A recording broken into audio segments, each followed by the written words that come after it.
2:44. And in the days of these kings, the God of heaven will set up a kingdom which shall never be destroyed.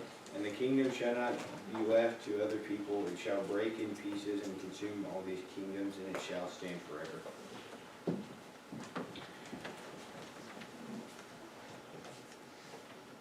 It has been an interesting week in many ways.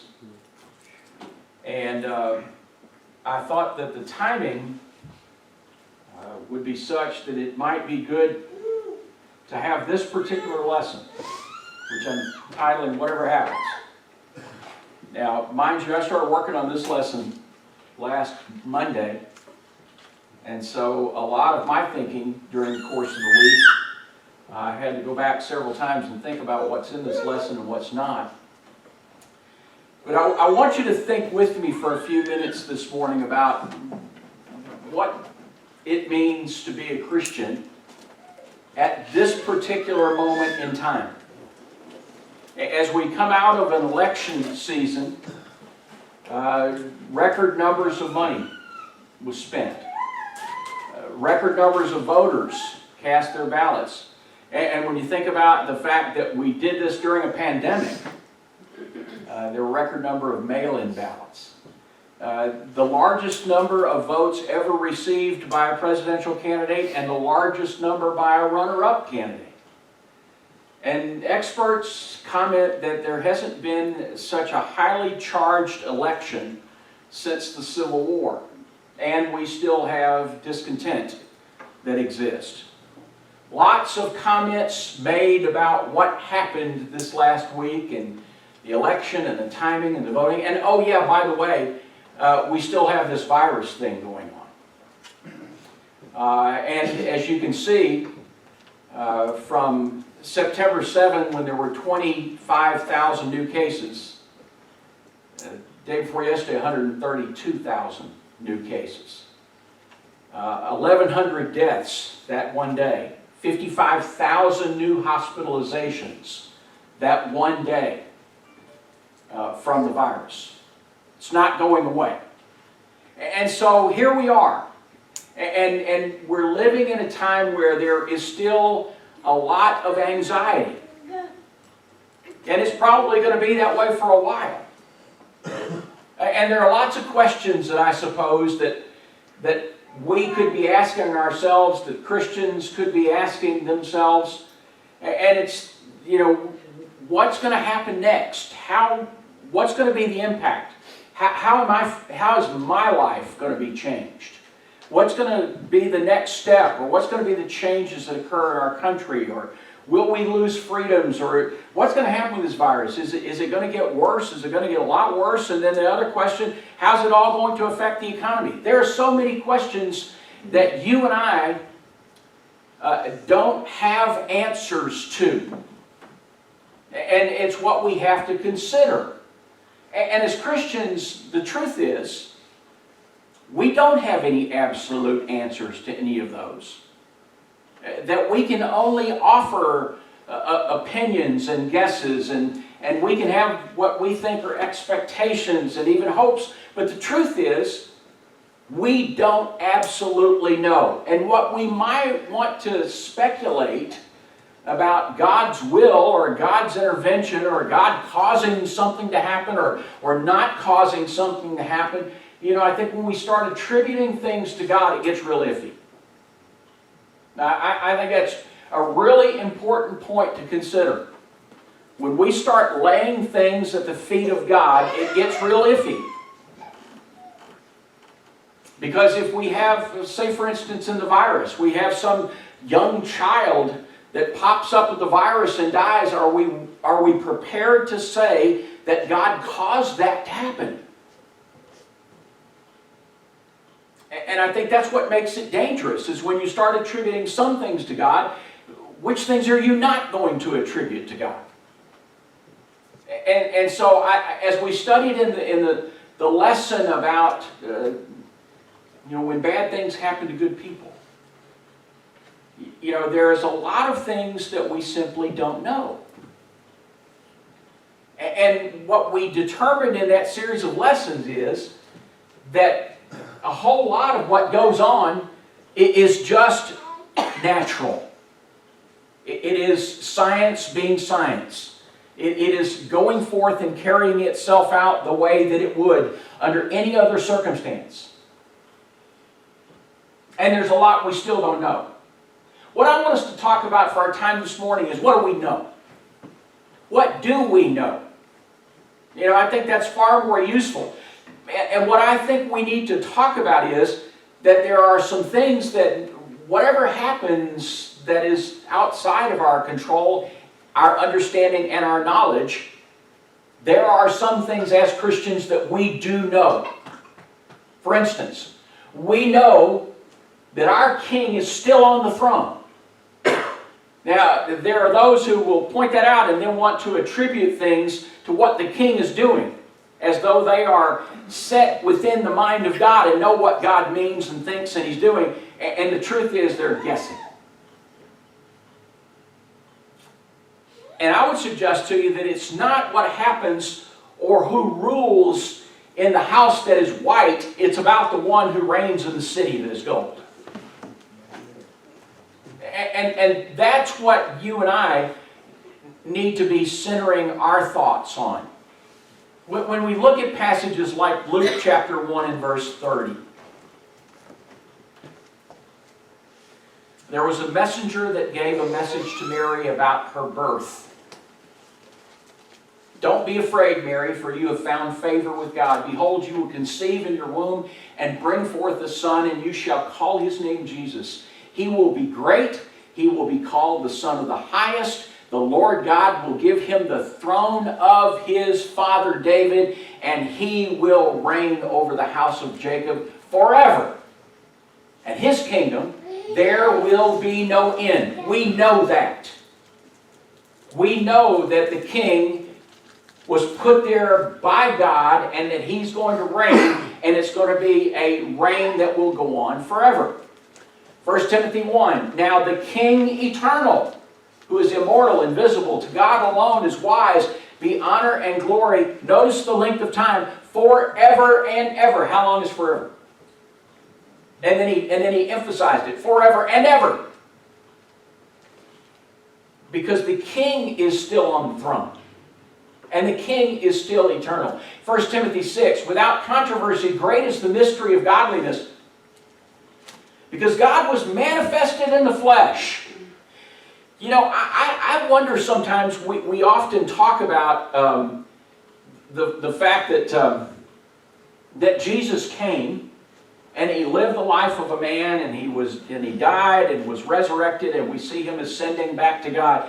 Do we stop long enough to really think about, if we're talking about the Godhead, when we say that Jesus was born, that in the form of God Himself, God existed on the earth and was manifested in the flesh? That was God. And so everything that we see and hear and listen and learn about what Jesus did, what He said, how He approached things, His attitudes, we need to attribute the fact that He was God manifested in the flesh. That justified in the Spirit, seen by angels, preached among the Gentiles, believed on in the world, He was received up in glory. God went home. And it's an important thing for you and I to remember, that no matter what happens, the King is still on His throne, and the King was received up in glory. And that's where He is. Second, whatever happens, the kingdom is going to prevail. No matter what happens. I know that there are all kinds of doomsday criers out there. The kingdom is going to prevail. And the eternal nature of God's kingdom means that while it could be attacked and it can be ridiculed, it could be abused, it is going to survive, and more than that, it is going to win. And you know that. You don't have to wait for the polls. You don't have to wait for the vote counters. You don't have to wait for the courts to tell you what's going to happen to the kingdom, we already know as Christians, the kingdom is going to survive and it's going to prevail. And when we look at what we are told, the prophet Daniel said, in the days of these kings, the God of heaven will set up a kingdom, notice what he said about it, which shall never be destroyed. And kingdom shall not be left to other people. It shall break in pieces and consume all the kingdoms. It's going to stand forever. Now, there have been very, very dark periods in history.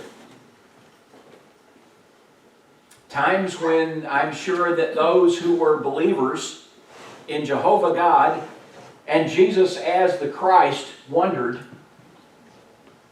whether or not there was going to be a continuance. But Daniel said, it's never going to go away. In 1 Corinthians it says, for since by man came death, by man also came the resurrection of the dead.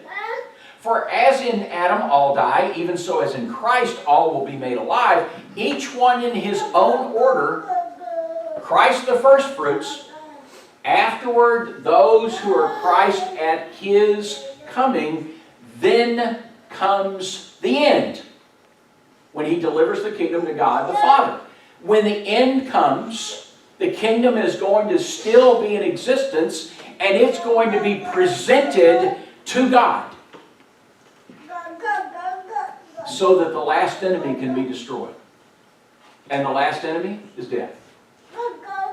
And so if the first century Christians who became believers and stood up for their faith, and they were persecuted, and they were tortured, and they were martyred, and they lost their lives, Paul wanted them to know death is going to be overcome, because that foe of death is going to be put aside in life. And it was something they needed to remember. So not only does he reign on the throne, not only is the kingdom going to persevere, but in third, Christians have long lived with challenges. It's not a new phenomenon that sometimes we feel like that we're out there on a limb by ourselves. Admittedly, 2020 has been a year unlike any in my life now. And yet, here we are. We walked through those doors back there and nobody stopped us. We've been singing praises to God. We have bowed before his throne in prayer. And most importantly, in just a little while, we're going to assemble and remember why we came. Because his son gave his life for us. Ain't nobody taking that away. And you know what? Let's say the worst case happens. Worst case happens that we get to a point where we have to lock those doors and we can't be here. You know what we're going to do? We're going to do exactly what they did in the first century. We're going underground. We're going to meet in my basement. Because I live in a bomb shelter, right, Piggy? Yep. Nobody. Nothing. Whatever happens, nothing is going to take it away from us, because it never has. And James has said, my brethren, take the prophets who spoke in the name of the Lord as an example of suffering and patience. Indeed, we count them blessed who endure. You've heard of the perseverance of Job, and you've seen the end intended by the Lord, that the Lord is very compassionate and merciful. He's reminding them what happened to the prophets. You know, I think it's somewhat easier for you and I to remember what happened to those who were the early Christians. In some ways easier than to remember what society was like for those prophets. And in 1 Peter 5, be sober, vigilant. Your adversary, like the devil, walks around like a lion whom he may devour. Resist steadfast in the faith, knowing that the same sufferings are experienced by your brotherhood in the world. I will tell you that I get more than just a little bit agitated about people who want to tell me that in my country, Christianity is under assault Because it's not hard for me to look around where there are Christians in other places in the world who are giving up their lives because of their Christianity. Don't tell me we've got problems. Nobody's putting us in prison. Nobody's taking our family away from us because of what we believe. Nobody's putting us in concentration camps. You and I need to remember that the same sufferings that occur in the brotherhood throughout the world, when they suffer, we suffer. We are one. And whatever happens, God's going to be there for us. God is going to continue to provide for us. In Hebrews, he says, let your conduct be without covetousness. Be content with such things as you have, for he himself has said, I will never leave you nor forsake you. The word covetous, it means to be greedy, grasping, having a strong desire for material possessions, and particularly covetousness implies an inordinate desire for someone else's possessions.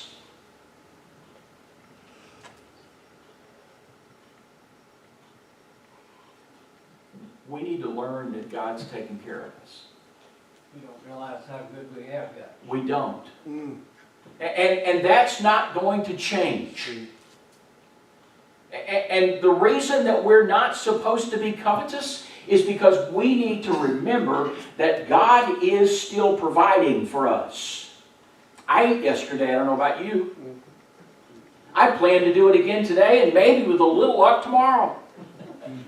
Just one time? And last time I checked, I still got a roof over my head. Now Piggy has rinsed my driveway. He's sealed it up, so I can't drive on it right now, but I can make my way to the house. Because the house still stands there. And you know what? I'm not worried. I'm not worried about what God is going to do for Jeremy. I'm not worried about what God is going to do for Anna Lee. God's going to take care of them just like He has me and you. Because He says, I will never leave nor forsake you. You believe that? He Himself said it. I will never leave nor forsake you. What does that tell you? He's still there. Right there.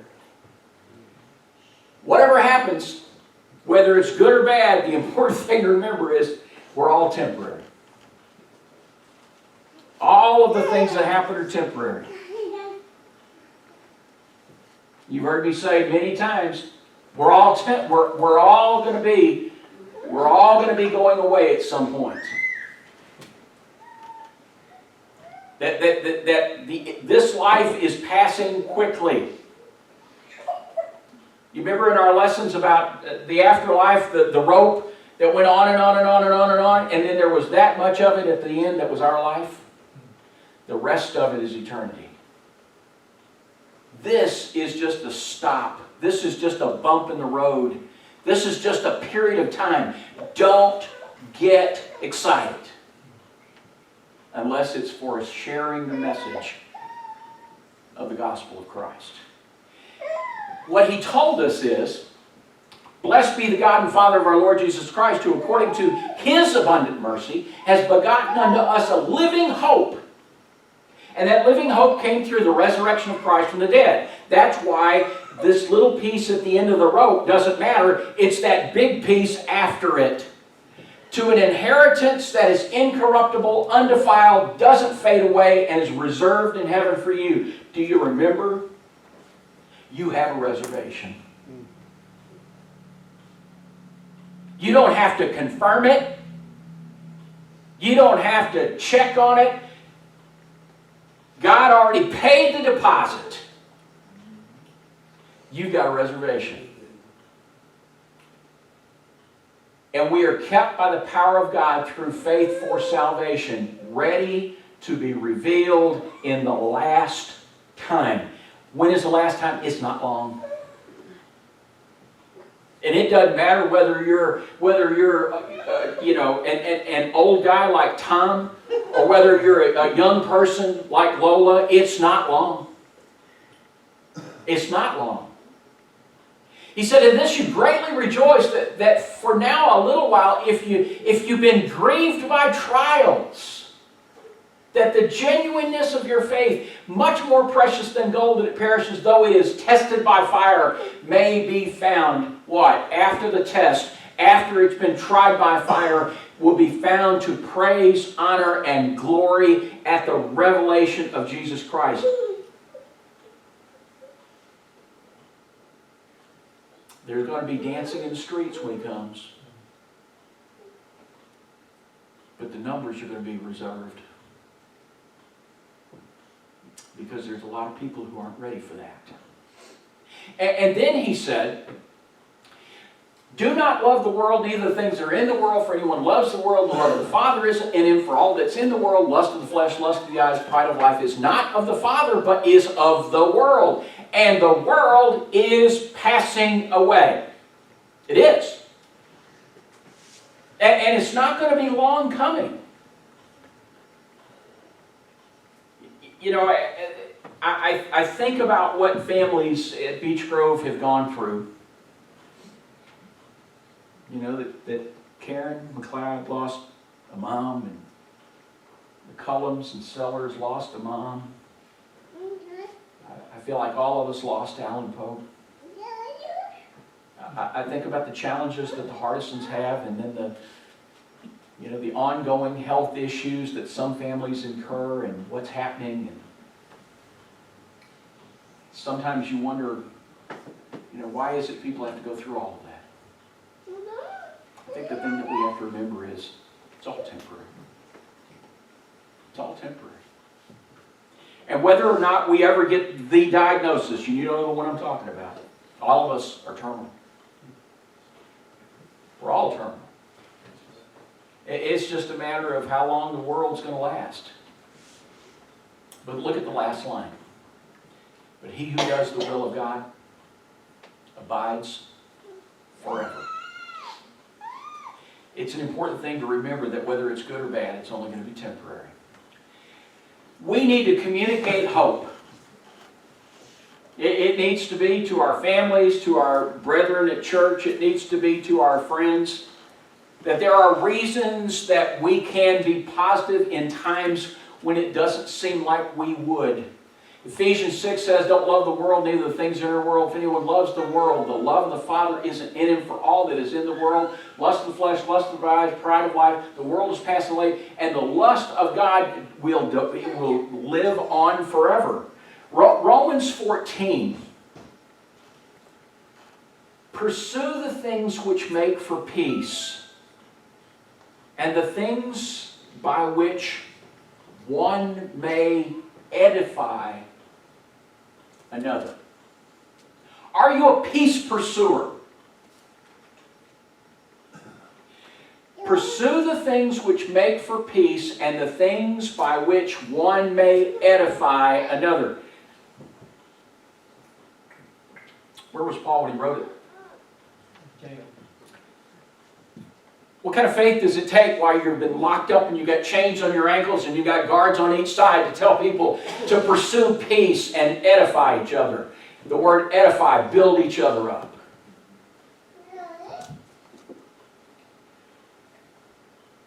And we need to be sure that no matter what happens, that we keep our priorities straight. In Colossians 3, it says, if you were then raised with Christ, seek the things which are above, where Christ is and sits on the right hand of God. Set your mind on things above, not on things of the earth. For you died when your life is hidden with Christ in God. When Christ, who is our life, appears, you will also appear with Him in glory. You've heard people talk from time to time about brush with greatness. And who's the most famous person that you've ever been around, or the most famous person that you ever ran into, or I've got a I don't even know what he is to me, a kin kid who works for Southwest Airlines, And every few weeks he posts and sends me a picture of himself and some celebrity. You know? It's him and Eddie George, and then it was him and Derrick Henry, and then it was him and some actor, and, you know, his brushes with greatness. We will appear with him in glory. That's your brush with greatness. It's coming. It's going to be the most exciting, the most wonderful thing that's ever happened to you in your existence is when you get to stand alongside of the one who is going to give you an eternal heaven. And finally, no matter what happens, we still have work to do. We still have work to do. And you know, I think I told you, I used to have a mentor in life who had all of these principles for living. And one of his principles were everybody needs to take 10 minutes every day and feel sorry for themselves and get over it. So hey, if this week hasn't gone the way you like it, take 10 minutes and feel sorry for yourself and then get back to work. You know, because he says to us that even if you should suffer for righteousness' sake, you're blessed. Don't be afraid of their threats or trouble. Sanctify the Lord God in your hearts. Be ready to give a defense of everyone who asks for you the reason, the hope that's in you, with meekness and with fear. If you get to the point where you lose the fact that when we tie suffering at the beginning of that passage with the need to determine how we're going to defend what we believe, those two go hand in hand, folks. And we need to make sure that we, no matter what happens, we never stop in our effort to go to heaven. And most importantly, we never stop trying to take other people with us. Whatever happens. Whatever happens. What we do know are those things right there. Now, you don't know, and I don't know, what's going to happen to the health of our nation or the wealth of our nation, or we don't know what's going to happen internationally. There are so many things that we don't know, but as Christians, here's what we do know. I was talking to Phil Sellers this week, and he sent me a picture. And here's the picture that he sent me. And he said, I think I heard Alan say that every day of his life. Everything's going to be all right. Now, I don't know if Alan Pogue was a Bob Marley fan. But ever since he sent me that picture, I've been singing that song. Every little thing's going to be all right. And you know, Phil said, Alan lived by that motto. He's one of the best. And I will tell you, he's right. Everything's going to be all right. We're going to make it. We're going to get there. And in the meantime, God blesses us on this earth in ways that you and I could never articulate. If you have a need this morning to respond to the invitation, we want to give you that opportunity. There are reasons to be excited when you're here this morning, and there are reasons to get up tomorrow and go forward as Christians. Part of it is that we've got work to do, that we need to trust Him, and we need to obey Him. And that's where we go from here. If we can help you publicly this morning, please come while together we stand and as we sing this song.